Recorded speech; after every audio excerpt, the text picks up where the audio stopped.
Pernahkah Anda mendengar, apakah antara Al-Quran dan sains hanyalah cocokologi? Sebelumnya, perlu kita bedakan dulu antara Al-Quran dan sains. Apa itu Al-Quran dan apa itu sains? Soalnya, Al-Quran itu bukan kitab sains, dan sains pun bukan ilmu agama. Al-Quran, dalam beberapa ayat dijelaskan bahwa Al-Quran itu adalah kitab petunjuk. Ya, petunjuk tentang Allah, Tuhan semesta alam. Manusia itu memiliki keterbatasan yang membuatnya belum mampu melihat sosok Tuhan. Karena manusia tidak mampu melihat sosok Tuhan, maka Allah memberikan petunjuk di semesta sebagai bimbingan bagi manusia bahwa Tuhan itu memang ada. Petunjuk itu ada di mana-mana di semesta ini, dan Al-Quran termasuk salah satunya. Kitab yang menjabarkan berbagai macam petunjuk tentangnya. Dalam Al-Quran juga ada ditunjukkan sejumlah fenomena sains. Tapi perlu digarisbawahi dulu bahwa Al-Quran itu bukan kitab sains, sehingga tidak menjelaskan terlalu rinci tentang fenomena itu, melainkan lebih mengajak kita untuk memperhatikan lalu memikirkannya. Sementara sains ada luas penjelasannya. Penjelasan sains oleh Albert Einstein bisa berbeda dengan Ensiklopedia Britannica.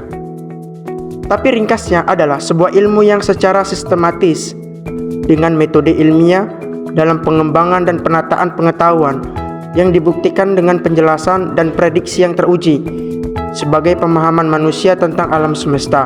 Al-Quran sebagai kitab petunjuk menjelaskan bahwa beberapa petunjuk tentang adanya Tuhan ada di sekitar kita, termasuk alam semesta.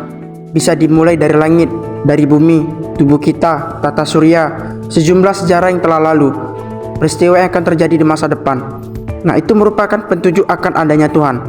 Dengan kata lain, menghubungkan sains dengan agama atau mencocokkannya itu masih relevan, karena alam semesta sendiri merupakan tanda-tanda dari dirinya, dan Allah menunjukkan dan mengklaim beberapa ilmu sains dalam Al-Quran.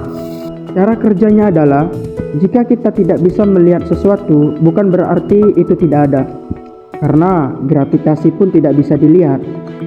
Tapi karena ada tanda-tanda keberadaannya, yaitu gaya tarik-menarik, maka kita bisa simpulkan bahwa gravitasi itu ada. Begitu juga dengan Allah.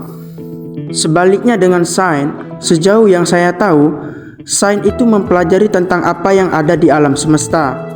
Tapi perlu digarisbawahi juga, tidak semua fenomena di alam semesta ini bisa dijelaskan oleh sains.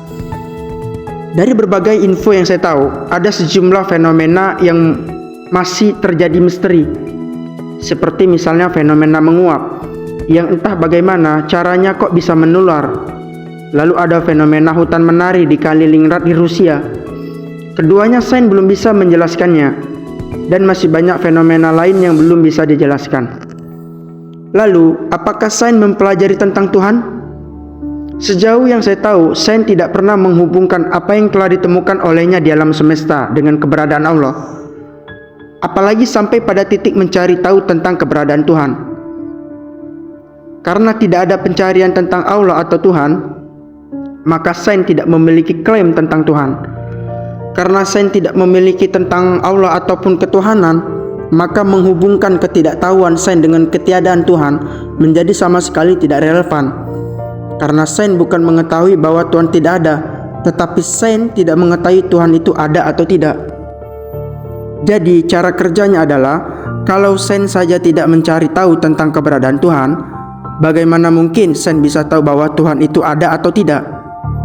Kalau sains saja belum bisa membuktikan Tuhan itu ada atau tidak, sebagaimana fenomena misterius lainnya, bagaimana mungkin kita bisa mencocokkan ilmu agama dengan sains? Bagaimana bisa ateis menghakimi Tuhan itu tidak ada? Ya, ahli-ahli berkata, saya pun tidak tahu.